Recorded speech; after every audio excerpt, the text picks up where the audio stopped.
sa inyo tanan. Good morning. Hindi ko palong malawag ko kung naman tinilang ko din. Si Pastor wala din sa buong, no? Katong mga workers. So, dalawa na Ginoo sa silingang kaibigan nga ma-share ko sa inyo ang iyang pulong. Siguro, coincidental man nga atong nga teksto silingaga makita sa book of 1 John. Kaga natabo sa kanilang kasimana, ang ito na nato naaraman sa book of 1 John. No? Silingaga basahon natin ang libro sa 1 John, particularly ang chapter 1 sa 1 John. Ang atong tema silingaga, yung titulan ko nga Making Our Joy Complete. No? Ano pala ang mga butang nga nagapakomplito sa atong kalipay? May araman niya kalipay lang, pero may ara kalipay na daw may kwan, pagid may topping, pagid kang kumplito gid. No? Base din sa libro sa 1 John, basahon natin tanan, no? 1 John chapter 1, verses 1 to 10. Basahon ta sa dungan. Begin, that which was from the beginning, which we have heard, which we have seen with our eyes, which we have looked at and our hands have touched, this we proclaim concerning the word of life. The light appeared, we have seen it and testified to it, and we proclaim to you the eternal life, which was with the Father and has appeared to us. We proclaim to you what we have seen and heard, so that you also may have fellowship with us. And our fellowship is with the Father and with His Son, Jesus Christ. We write this to make our joy complete. This is the message we have heard from Him and declare to you. God is light, in Him there is no darkness at all. We claim to have fellowship with Him, and we walk in the darkness, we lie, live the truth. But if we walk in the light, as He is in the light, we have fellowship with one another, and the blood of Jesus, His Son, purifies us from all sin. We claim to be without sin. We deceive ourselves, and the truth is not in us. If we confess our sins, He is faithful and just, and will forgive us our sins, and purify us from all unrighteousness. If we claim we have not sinned, we make Him out to be a liar, and His word is not in us. Magapanguyo kita. Ginoo siningaga, dayawa, ang iunganan sa among nga, pakatakusa kami Ginoo sa pagpamalandong sa imong pulong. Pinuwi ang ako tagipusoon, balaan ng Espiritu, tagayin kami sa kaalam, nga mapatpat naman ng imong pulong, kag maisudyan among ini. Ginoo, tagayin kami sa clarity of thought, Ginoo. Kung may makuha kami nga papakamaayo namin sa imong pulong. We pray also for our workers, nga wala diri sa buong, ang mga pastors, Ginoo. Ito sa Cambodia, ikaw mag-bless sila, kag sa kanan ng mga iglesia, Ginoo, kung sabihin na tudlo, ang butli ng pulong mo. This we pray in Jesus' name. Amen. Ang atong nga topiko sininga dito tuluan kung making our joy complete, no? Kaya bilang sort of introduction na lang sa inyo, may tatlo ko karon ka punto nga ihatag sa inyo diri base sa atong gibasa. Letter A, number 1, God gave us senses to experience Him. Ikaduwa, no? Ikaduwa, God laid down the basis of our fellowship with Him. Ang ikatatlo, makita diri sa gibasa mo naton, letter C, God assured us of forgiveness and the freedom from the guilt of sin. Mga utod sa Ginoo, bilang atong introduction sa Ginaaga, no? Next slide please, no? Bilang introduction naton sa Ginaaga, kada puntunan naton ang mga pulong isulat ni Apostol John Grino, isa ini ka letter na isulat sa isa ka iglesia. Hindi man exact sa diingig ka wala na certain, pero most likely nasulat din sa iglesia sa Asia Minor, which in modern day, we know it as Turkey. Maybe 1,000 years ago, gisulat din para sa ila. Pero ini nasulat para man sa aton. Mga utod sa Ginoo, si John Gray nagsulat siya to address a specific situation. Pero Ginoo, wala kabalog kita, just like any word of God. Intended man hindi para sa aton to address all Christians na binagig mga Kristohanon samtang nagamulat kita sa second coming. Wala kita kabalo exactly kung ano ang reason na isulat nila kag ang historical circumstance. Pero mga utod sa Ginoo, ang reason gali na isulat niya ini can also apply to us, which is exact same hard struggles that we tend to forget, no? sometimes and disbelieve who Jesus is and tend to doubt ourselves and our confession. May istorya, gali-gali, especially sa chapter 2, na nag-mention na may mga early Christians na later on, nagtalikod sila sa pag-alagad sa Ginoo. Kabalo kita nga ang issue sa pagkamisaya sa Diyos gali, ako ini nga issue sa mga Hudiyo. At even now, may mga Hudiyo, mga Israelinon, na wala ka pati nga si Jesus Christ, amo ang chosen Messiah. Pero, amid all of this confusion, katanan ng mga confusion na natabo diri, may pagtalikod, may mga false prophet na na-mention nila.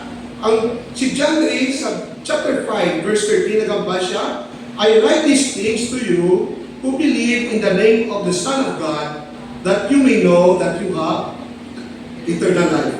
Na medically sa mga kauturan sa Ginoo, na before mapadayon si John kag magkukulod siya sa tanan ng butang sa niya, na i-assure niya ang mga tumulo na ang tanan na nagtuo sa anak sa Diyos, mabalaan nila kung may kabuhi sila walay katapusan, no? May isa kita dili kautod sa nakaligan, nag-istorya kami bala, no? Nagambal siya.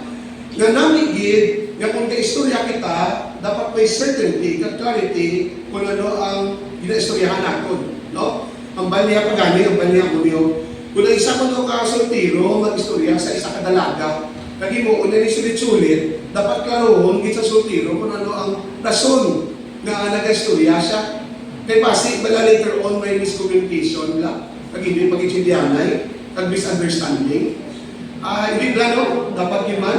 Ito doon ang ato mga sultiro nga mo sila, no? Kung mag-istorya ka gani, dapat klaroon mo. No? Labi naging-sulit-sulit kapag istorya bala. No? Kaya kita bala, no? Maski sa atong diri, damo sa atong diri nga kung isa makuha kita sa atong exam, no? Kung ang balong ka gani, kung may balita, kapaw nabasahan ko, nakapasada na sa exam, kaya ikaw yung wala pang personal na kabalo, no? Malipay ka man, pero ang imong kalipay, may mix lang ang hadlok, may gaman. Bilang na isa mo naka-experience, gusto mo hindi ka makita ang imong ngalan sa listahan before ka mag-celebrate, no? So, mga utol sa Ginoo, ang certainty gali, nag-validation, nagdadalaman sa confidence, kakalipay, no? Sa tao, wala kang sigurado. Kung ikaw nagkakabit-kabit ay kogrado at wala pa nabutang ang imong ngalan sa listahan ng mag-graduate ka, nagawat-awat pa ng imong kakalingon, na basit lang later on, hindi ka kapasar. Until such time, ma-validate mo na makapasar ka gali, no? Ang unang punto nga gusto natin dito, God gave us senses to experience Him. Si John Ray, samtang binabipinsahan niya ang pagkamisaya ni Kristo Jesus. Samtang naghahambal siya na si Jesus Christ came from the Father, and He is the promised Messiah, naghahambal siya from the point of experience. No? Kung nabasa niyo dira, kung matandaan niyo yung basa sa magulang, kadamo sa mga description dira, kaginambal niya, which we have heard, which we have seen, which we have looked, our hands have touched. No? The light appeared, nakita niya, we have seen it, we testify to it, we proclaim eternal life, no?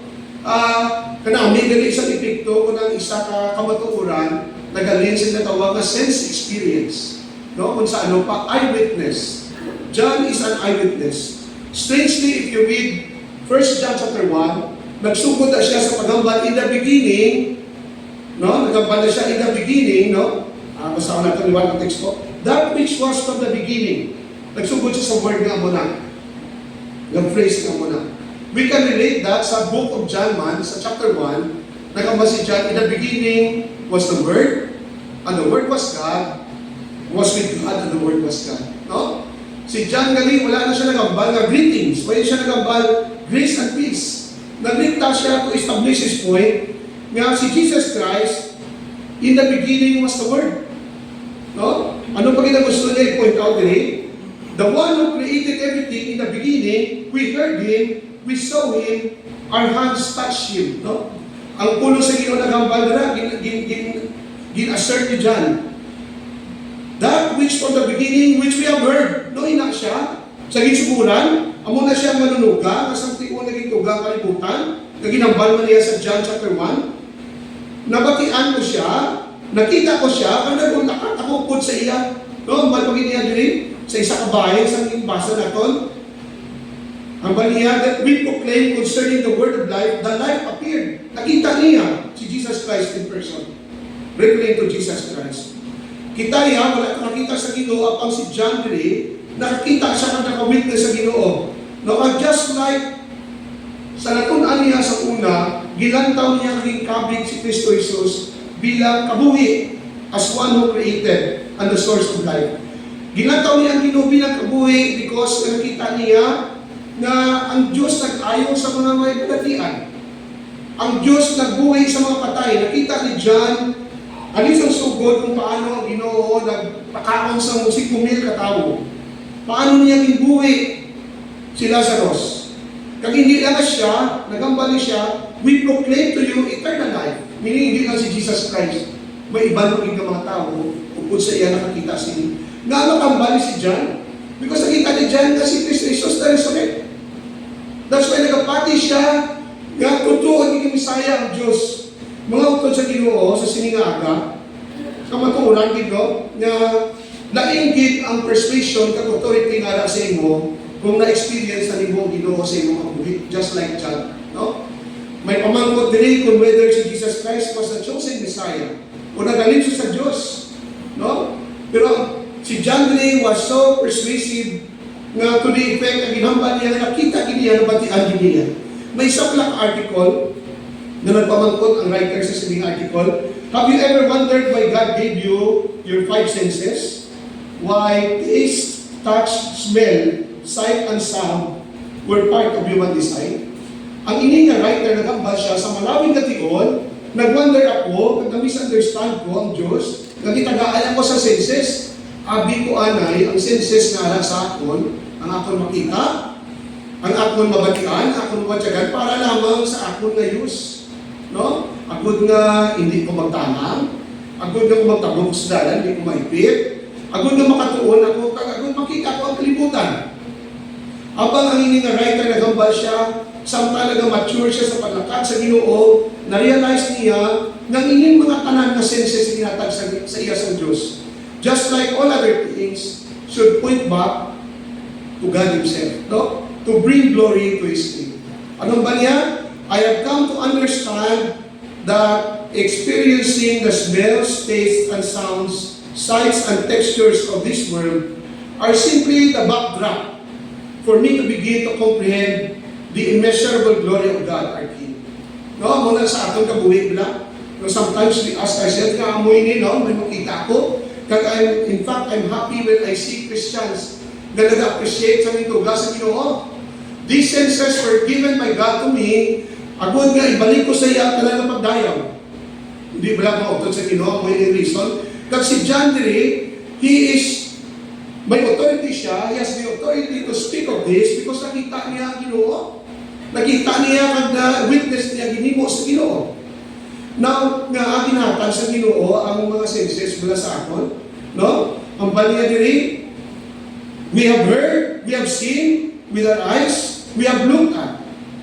The light appeared, nakita niya, we have seen it, no? We proclaim to you what we have seen and heard, nga ginhatag niya ni sa aton.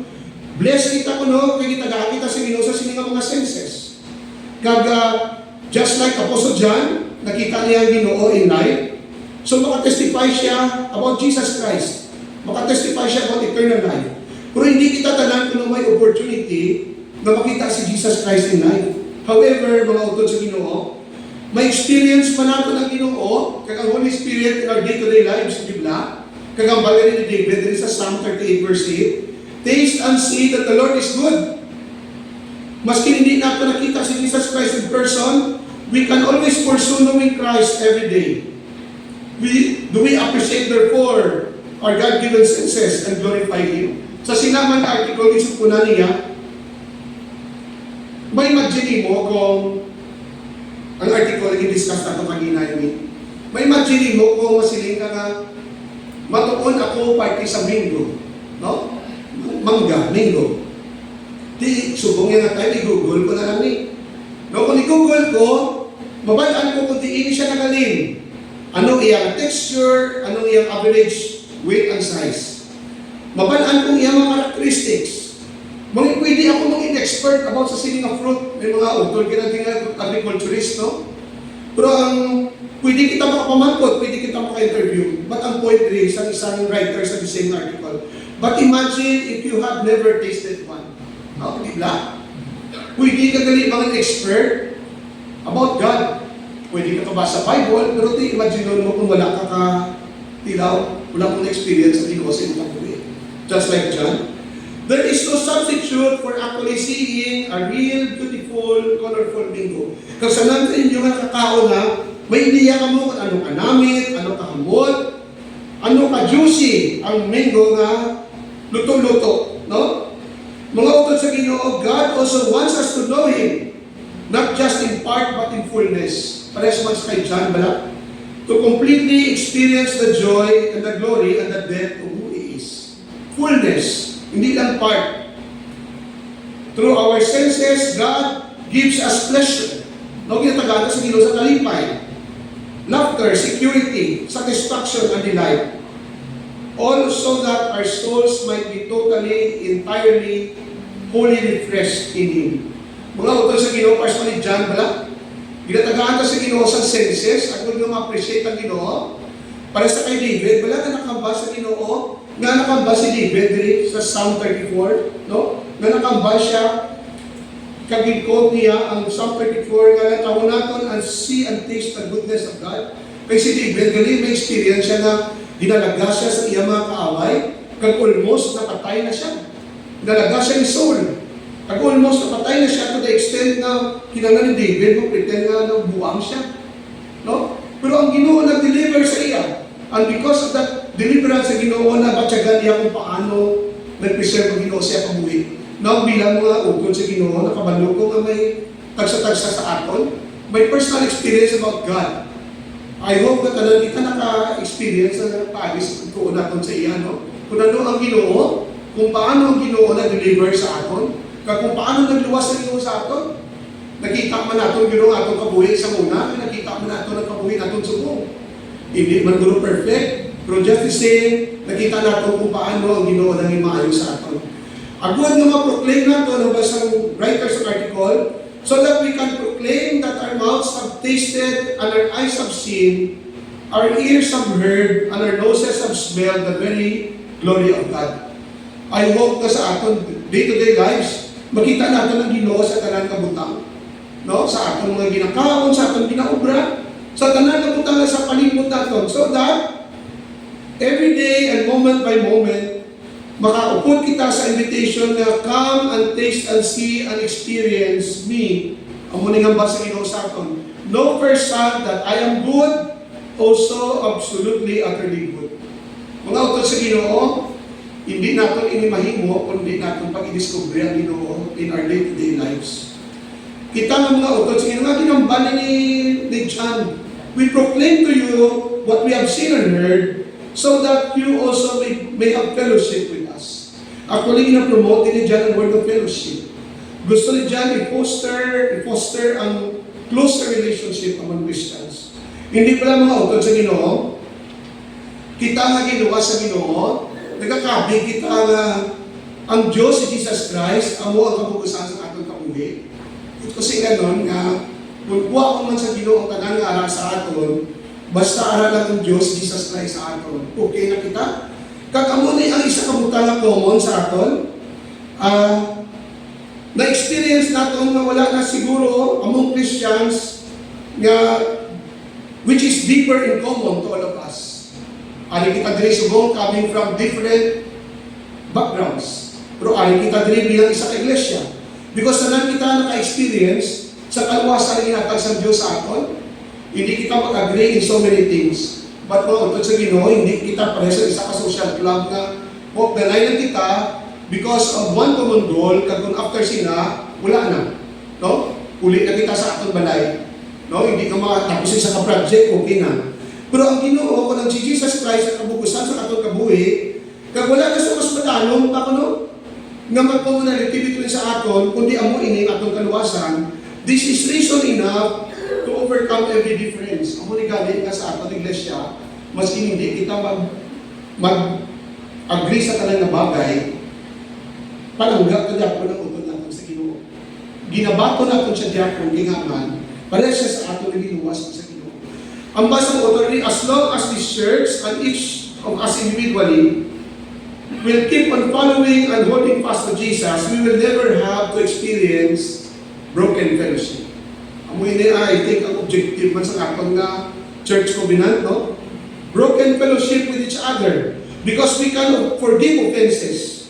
We need not stumble over different political and cultural stances. Dili sa iglesia, wala ka kaniya na away ko sa politika. No? Kaya hindi man amuning komunality ka. Ang komunality ka, ginuwas kita ka lang sa Ginoo. We can learn to love people who are different or are difficult for us to get along with. Hindi ba? Amo na ginatudlok sa Ginoo sa aton. We proclaim to you what we have seen and heard being mentioned here si Jesus Christ so that ma-promote niya ang fellowship among Christians. Kaya if I will repeat, itadri sa sunod sa iglesia, wala na kita sa pinaka-common thing nga sa aton, kaya tila inahin na ginalinan natin. Amuin na ang common thing na nagtuo kita ka ng Kristo Jesus. Kaya ina ang common thing nga sa aton is a very deep reason enough for us to overcome all our differences. No? May gani nga pastor nagambal nga hindi mo kita ka-komentar damo gid sa kung ano ginahimo niya itong ginambal niya ko, especially kung ang ginatuhan niya amo man ang Kristo ginatuhan nimo. Imagine mo pila kadlaw hindi ka mo mag-agree always. Pero kung dahil mo makamu sa Ginoo sa langit, tanay mga mo dito, di ba? No? Kag nga ginambal niya ang ino, ang niya, we write this to make our joy complete. Kung i-emphasize natin, ano naghahatag ng isang complete joy sa kay John? The pursuit of his own joy in bringing God to other people. Hindi lang na-share din ni John, nagsulat ako sa inyo para makumplito ang inyong kalipay. Ano po sinanon sila? Mga utos sa Ginoo. In God's kingdom, we pursue our happiness by giving ourselves away to serve others and fill them up with God. I think muna ang balatsyago, maguna-una sa tagsa-tagsa Kristohanon, iniblang ginapurso ni mong imo ko kalimon na happiness by giving yourself away so that you can fill them up with God. Parang iba na tao, meaning ang kabuhi ng Kristohanon, kasi sa sunod sa Iglesia, totoo, kasi nga essence, at kung pangimalipayon ka, is to give yourself up for your brethren. Mga utos sa Ginoo, isa ini kadako ang pangangkat sa aton, no? Ang aton nga senses kinatag sa Dios para nga maka-experience kita kung mag-glorify naton ang iyang ngalan. Ikaduha diri nga punto na matun-an naton, makita sa verses 5 hasta sa 7, God laid down the basis of our fellowship with Him. Gipasa nga naton lagina, this is the message we have heard from Him and declared to you. God is light, in Him there is no darkness at all. If we claim to have fellowship with Him, and yet we walk in darkness, we lie, and do not live out the truth. But if we walk in the light, as He is in the light, we have fellowship with one another, and the blood of Jesus, His Son, purifies us from all sin. Mga utod sa Ginoo, namin dili kay very clear ang policy sa Ginoo when it comes to our fellowship with Him. May isa walang article na nagambal, nga masapos pa kuno makuha o diyan sa Papa sa Pope. Dugay na ng article. Or even Madonna ng lista. So sa magkuha ikaw, kag mag-squeeze ikaw sa kalendar sa Presidente sa United States of America. Sa US kuno, there are around 270 million Americans. Kagambal sa mga Chief of Staff ni George Bush sa una, si Andrew Card, ang gatekeeper niya, nagasala sa mga nagatubang sa Presidente. Ang tanan na tao gusto mag-take at least 5 minutes para makastorya sa Presidente. Kung himuon ni George Bush kuno sa tanan na tao of 270 million, taga ng 5 minutes, it will take him 1,183 years para matapos ni. About 100 written requests every day would pour in White House para sa niya, simply to seek a meeting with the President. Nga ginambal ko tungod kay ang Ginoo gali, nagambal siya sa ikaduhang part sa aton nga punto nga ang Ginoo yung may open siya na lifeline sa aton. Kag maka-communicate lang siya kung maka-fellowship sa aton anytime. Kag kabudlay sa mga Amerikano na mag-istorya sa ilang presidente. I don't know din sa Pilipinas kung ano kabudlay. Kagambal niya, i-mention niya gani, agud na maka-istorya ka sa presidente, dapat at least may kilala ka na insider. Or i-criticize mo presidente. Tuduhan mo criticize, no? Kaya para istorya ko na or katukan mo lang sa direksyon, maski wala nung lisensya. No? Or base ang presidente, mahilig sa basketball, ang baka man basketball eh. Di ba? Or media ka, newsman ka, or bayad ka, parang kasunod ka sa White House. Or movie star ka, para sa patun ka sa presidente. Or base, may ikaw mga policy, yung gusto i-recommend sa presidente, or you are a tourist, na-restricta ka na ito sa mo ng presidente sa iyaro. Mga ito sa ginambal ko din because ang kamatuoran sa tao yan, maglay man pangayod din sa tao. Pero kabalo mo sa Ginoo ya, ang banyan din basa natin bagulang. This message we have heard from Him, declare to you, God is light, in Him there is no darkness at all. If we claim to have fellowship with Him, and yet we walk in darkness, we lie and not live out the truth. Ang kamatuoran sini, pwede tayo maka-commune sa Ginoo anytime. Except lang ang hindi down sa Ginoo, ang busy sa katong communion sa iya. Pero katong lang mga world leaders na buglay niya, kalpanan sa ila, kalasik magkambyo ilang pinsay. Sa Pilipinas, ang isa ka presidente will have a pet project. Pagsunod sa another president, may another naman na pet project. Hindi na ito pagsigiyon ang iya sa isa. Pero ang policy sa Ginoo, ang ginsulat sa pulo sa Ginoo, wala niya nagabago. Klaro, Japon, consistent and eternal. Anong policy sa Ginoo din? Anong polisiya sa Ginoo din? Kung gusto ka mag-fellowship sa Ginoo, you should walk in light. No? Amo ni ginapupuan mo na, mga kaligad pala, na wala kaya sa middle ground pala. God laid down the basis of our fellowship with Him. No? Mga sa Ginoo, sa siningaga, kung magsiling ka nga, di pastor kaya, di siguro, buod kaya eh. Qualified kang magtubang sa Ginoo. No? Pero kung i-compare mo ba ang imo self, o ikaw din ang membro siya, binubuhat ko yan. Pero kung i-compare mo ang imo self sa Ginoo mismo, even with the highest expectation na pwede mo mahimo sa imong character, sa imong purity, sa imong kaayo, ay di makabos ka dapon sa Ginoo. No? So, di paano di ka mag-commune sa Ginoo kung amo sili ang sitwasyon? Kaya ba sa pulong niya, if we walk in the light, as He is in the light, we have fellowship with one another. And the blood of Jesus, His Son, purifies us from us. Paano kita makakommune sa Ginoo? Paano kita makapelosip sa Ginoo kung amo niya gali ka makasala sa ato? Nadaan nato nga Ginoo ang source of all things, no? Siya ang life, ang banat ng magulang. Kag siya man ang source ng bugay. No, ang balya, in fact, ang balya dala sa isa ka bahin sa teksto naton, nagamit siya sa double negative. When he described God sa Greek, God is light, and darkness in Him, not at all.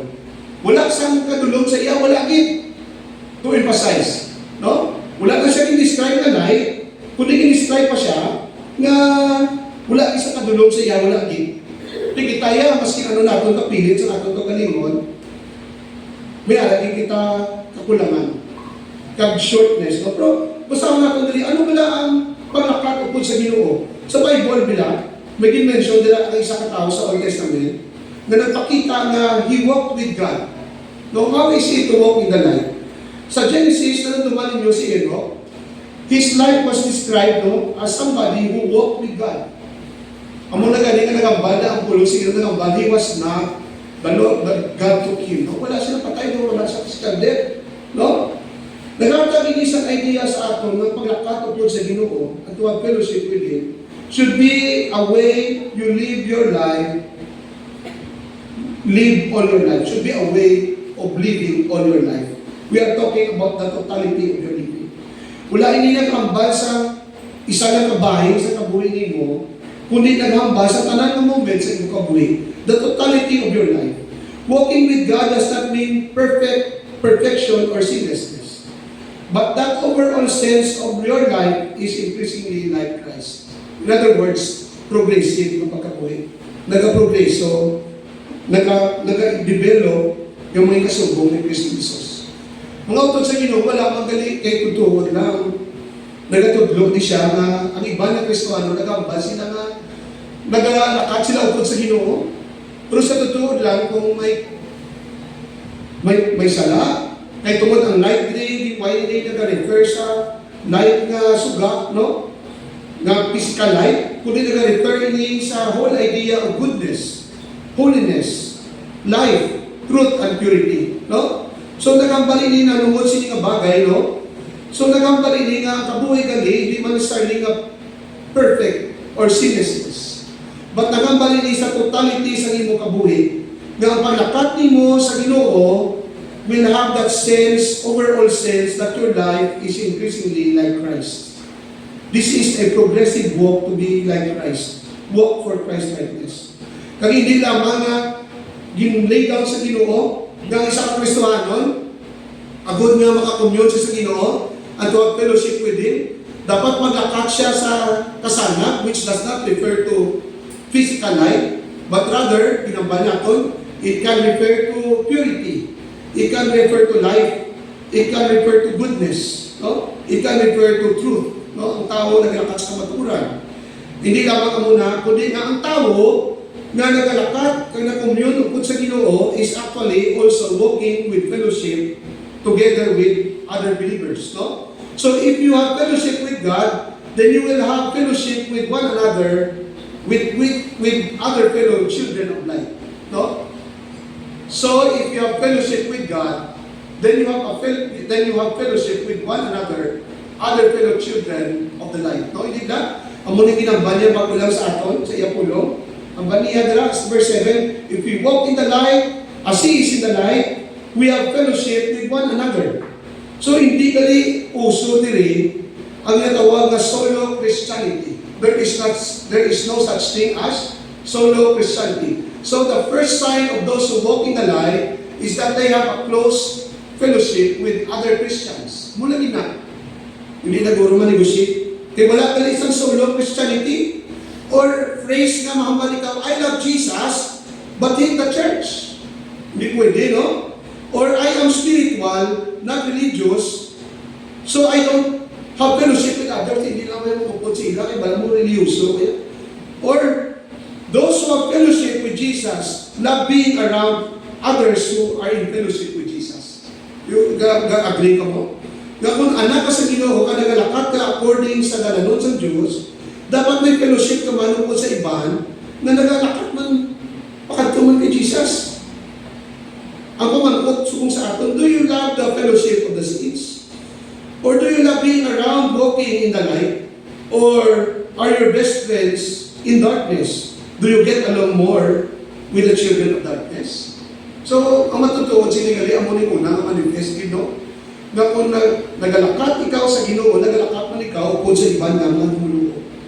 So, wala mo ko, hindi manining kahambal, hindi na ikaw pwede kamigo sa ibang katao.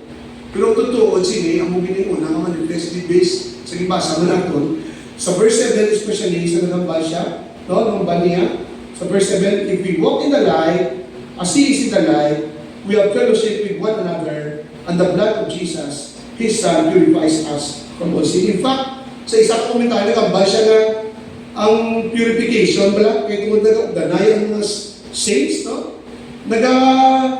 Ano sila, nag-experience sila, o nagpagwa sila sa good na kasi sa pollution kay aman. Imbis na maghigko ang imong pinsan o magkadto sa mga bagay na hindi maayo, gina-influence kanila sa mga bagay na maayo.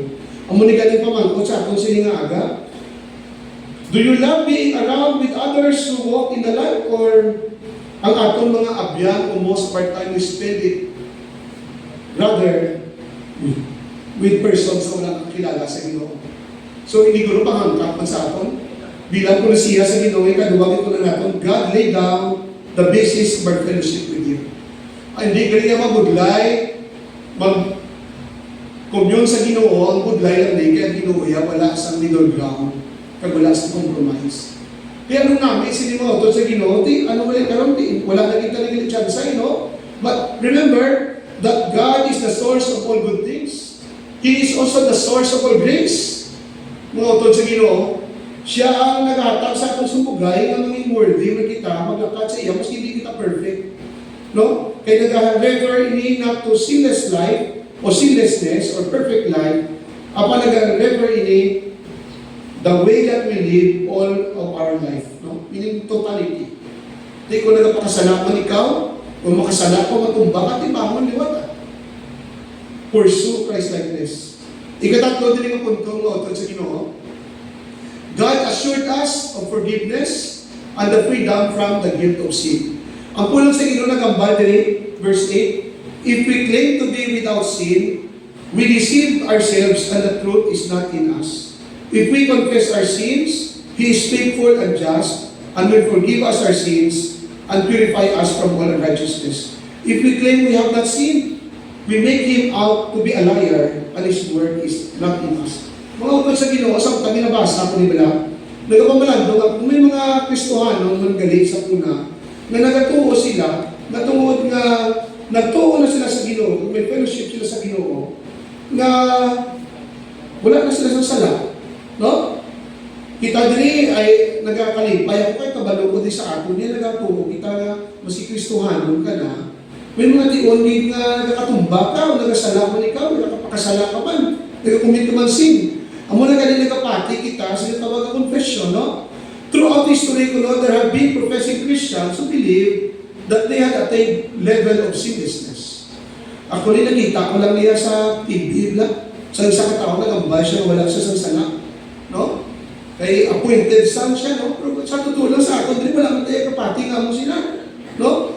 Kag ang context ini, wala rin yung naghambal sa mga unbeliever, naghambal ini nanungod sa Kristohanon. Kaya nga aman, ang letter din para sa Christians mo. Ang baniya, sa first, if we claim to be without sin, mga Kristohanon na ni, we deceive ourselves and the truth is not in us. No? Mga Kristohanon na ni, tawag sa ila pseudo-Christianity. Natandaan ko ang pseudo, kasi ang pseudo, mo word lang. Nag-refer hindi sa amo-amo, pero hindi amogin. P-S-E-U-D-O. No? Pseudo-Christianity. Do Kristohanon, gid, pero hindi kita mo. Gatabo mo rin sa mga butang ba lang ginapagwa ninyo nga appear to be, pero hindi ka rin na. Kag this type of Christianity, kung nagapati sila, na makalampot sila sa tawag na sinless state. No? Kita may isang rin ka-story, i-relate ko sa inyo. Si Charles Spurgeon, nakabati siya sa isa ka managwali. Isa ka pastor na nag-preach siya, naghambal na wala siya ako sa sala. Buta ka batin mo sa pastor na naghambal na kuhan siya, sinlessly perfect. So, I don't know kung totoo, hindi niya natabo. Kung sa next day, kung ginimo ni Spurgeon, nagaling siya sa likod sa sinakatao sa nagkakaon, no? Bubukan niya sa picture of milk, ang ulo sa tao. Ang basang nagsulat din, the picture sinless perfection disappeared. Di kita sa mga Kristohanon, ang umag kita sa mga Kristiyano, mas ilang ka din nag-drive kita sa salakyan, unconsciously. Kung may alam na gulpi nga magpasaway ka sa imong kabangan, pirti mo pinangaki. No? I don't know kung may alam sa aton makaklaim nga may alam kita tawag na sinless perfection. Wala siguro. Ang isa lang nga nabalaan mo nag-claim, Kristo na siya. Kaya hindi mo siya gali sinless, no? Di mo utod sa Ginoo, gusto ko lang i-emphasize sa aga. Wala gali sa Kristohanon na makambal siya na wala siya sa lahat. No, even if you say na you have fellowship with God, you cannot say that you have no sin. Kaya ba niya ka, di mo na muna imo ihambal, you will be deceiving yourself. Di ba? Kung magambal ka mo sina. Ang iba sa aton, wala ka tagambal directly nga amo na, pero gambal kita siguro nga, mayo-mayo na lang ko siya eh. Di ba? Siguro ang word ni mo, umambal ka, at hindi, at least decent na lang ko yan. No? Hindi ko yan perfect. No? Pero basi gambal ka nga, pero wala ko yan lagay mo sa salaki niya. Ang mistake lang. Is there a difference? Ang mistake lang, hindi niya sala, mistake lang. Kung kisa, may harap kita understandable reason nga na mo na ito nina. Ati ako niya, siya yan, ha? O siya. Sa laki na yan iya. Kung amunin mo mula Tiago, nang basta Ginoo sa imo, ang pulong niya nagambal na you are deceiving yourself. No? Self-righteousness. When we start thinking that we are better than others, we should be deeply bothered, and we are deeply bothered by their sins, but not ours. We can confess everyone's sins, but not ours. No? Kaya yan, isa laki na siya, kaya wala mo yan. Pero kung ito sa Ginoo, hanggang sa Bible, that you will be deceiving yourself. No namin kani ang isa ka part rin sa Bible na tudlo sa aton, nga wala isang Kristiyano makabal nga ati ako ya buot kuya. You will just be deceiving yourself, no? But what if you have committed sin, ano yung mga utol sa Ginoo? Ang puno sa Ginoo nagambal dili. No, there is no. Ang puno sa Ginoo nagambal dili, ang bali David man. Blessed is the one whose transgressions are forgiven, whose sins are covered. Blessed is the one whose sin the Lord does not count against them. And in whose spirit is no deceit. Na may gali mga utol sa Ginoo, kaya ang pulong sa Ginoo nagambal. Na kung makasala ka gali, there is no. Kaya pwede mo mapangayo at patawad sa Ginoo. Pero may nagambal man din sa commentator, hindi pala kuno ang dapat lang, hindi abusin. Hindi 1 John 1:9 lang. Dapat amunin kuno, God is faithful and just to punish us of our sins and destroy us for our unrighteousness. Hindi na dapat amunitan. Kaya bayad din sa 1 John 1:9, if you confess our sins, He is faithful and just to forgive us of our sins and cleanse us from all unrighteousness. Ang kalimutan nilang establish niya ang fact, no? God is faithful, and because He is faithful, He should punish us of our sins and destroy us for our unrighteousness. Hindi ba dapat amunin? Is this a fair statement? No? Fair statement ini? Kung siya ganun, if we examine logically, fair ini? Hindi pala dapat lang mga dapat may justice yung inatawag Ginoo? No? Hindi pala ini-miscarriage of justice ng pakasala ang Kristohanon. Pwede alam ko ngayon patawarin mo siya sa Ginoo. Hambal niya di, all of us have sinned and still sin. Klaro, ini naging sulat din sa pulong sa Ginoo. And our sin deserves death. It deserves punishment. Pero, mo ito sa Ginoo, kanami, no? Kay matuod man na, fair statement man na. Pero si Jesus Christ kali, nag-volunteer para patay para sa mga Kristohano. And He paid for our debts. Ang aton pala mga utang na dapat kita mapatay. Kagambal gani sa isa ka story, the bill is paid in full. Ibayaran na ni Jesus Christ. No? Tukres ka lang akong kakaon, kabila ibayaran ng imong kaon. Di kinang pabayaran ni what? Hindi na yun, no? You don't have even to beg God for forgiveness. You just ask Him. Di ba? Mga sa Ginoo. Because God is faithful just to forgive us of our sins. No? It is unjust for someone to pay a fine that has already been paid. No, mula ni namin, galing mga utol sa Ginoo. Gimension ako nga we can make our joy complete. Una base, if we can use our God-given senses to experience God and minister to others. Hindi ba lagi mention natin pagulang, no? Pinaka-best experience that we can have is not only that we are able to experience God, but to share His Word to others, to share our experiences to others, and minister to them so that we can promote fellowship. We can make our joy complete if we can keep our fellowship with God and others by living godly lives. Ang godly lives, pinambal natin pagulang, hindi ba ni perfect or sinless life.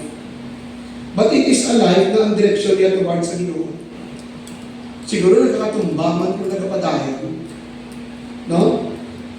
Ang namin sinig ay samtang na promote sa Ginoo ang fellowship with God, automatic man nagkakapromote ang fellowship with other believers. Ang pangangkat pag isa aton mo ito sa Ginoo, we can make our joy complete if we confess and unburden ourselves with the guilt of sins. No? Matutuo din yung mga utod. Kaya nga man, kung misala ka kang hindi mo mabuhian, wala ka bugat sa imo nga pag-iyo, amoy hindi mag-deprive sa imo kalipay. Kanami lang ang puno sa Ginoo sa 1 John because nga nag-suggest siya sa mga butang ng mga matuod. No? Agod mga malipayon, magkikitas pag-ilagay sa Ginoo. Kabay pa namin chikyan mo kamudutan. Let's pray. Ginoo, siningati o nagadayaw kami, nagabalik kami sa pagdayaw sa imo. Salamat kami nga mamalando kami sa imong ulo, Ginoo. Salamat sa libro sa 1 John, Ginoo. Nag-teach sa amon, Ginoo, how can our joy be complete? Pagkabalo kami Ginoo nga hindi naman ini mahimo kung hindi kami Ginoo nag-alagad, nag-submit sa among kabuhi sa imo. Gani sa sinigatiwan Ginoo, gina-surrender na ang kabuhi sa imo. Kung niari pa din Ginoo nga wala na ka-experience sa kaluwasan nga ginahatag nimo, sa kalinong ginahatag nimo, kabay Ginoo nga malapot ang punto nga patugunin mong tagipusoon sa sinaginong individual, agad na experience mo niya ang Ginoo just like Apostle John Ginoo. Thank you sa inyong opportunity Ginoo. Thank you sa kamaturan nga ikaw nga Diyos namon, nag-enjoy sa fellowship ni mo sa amon. Thank you Ginoo sa kamaturan na ikaw nagpatawad sa among mga sala. Kabay ikaw Ginoo mag-bless sa amon sa nabiling mo bulat on. Sige nga, God is we pray in Jesus' name.